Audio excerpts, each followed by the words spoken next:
This is concerning because we're seeing a lot of cases. We have not seen this many cases in terms of the number of cases or the proportion of tests that come back positive for mycoplasma pneumonia in Quebec for a very long time. A rise in the atypical pneumonia cases among children, especially those school-aged and teenagers, is putting pressure on the outpatient clinics and emergency departments here at the Montreal Children's Hospital, with many children presenting with pneumonia symptoms. Since this summer, we've seen an outbreak of atypical pneumonia caused by mycoplasma pneumonia in Quebec, but also elsewhere in Canada. And in fact, since the end of 2023, we've been seeing an increase in cases around the world, including France, China, and in North America. Dr. Jessie Papenburg is a pediatric infectious disease specialist at the Montreal Children's Hospital. It does cause epidemics every 3 to 7 years, and it'd been a while since we'd had an epidemic in Quebec. So it's not surprising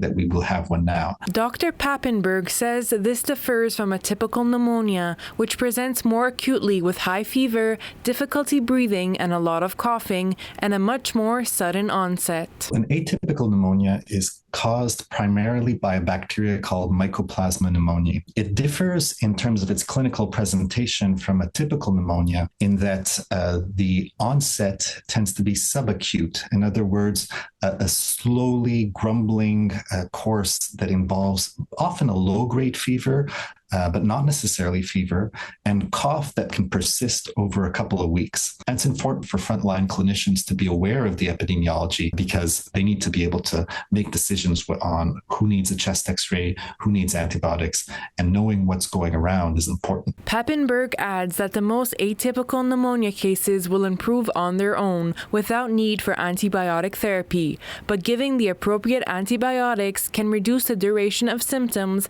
and probably also reduces the infectiousness of the person. It is a different class of antibiotics compared to the usual pneumonia, although there are some cases that require hospitalization. There's been so many infections that those more severe cases, the tip of the iceberg, we've seen more of those with children requiring oxygen therapy, some even needing to go to the intensive care unit. I don't want families to be alarmed or to think that we have a public health threat here. This is something that we can handle. It's important that people be aware of it so that they can seek medical advice or medical attention if their child does have symptoms of an atypical pneumonia. In Montreal, Adriana Gentile, City News.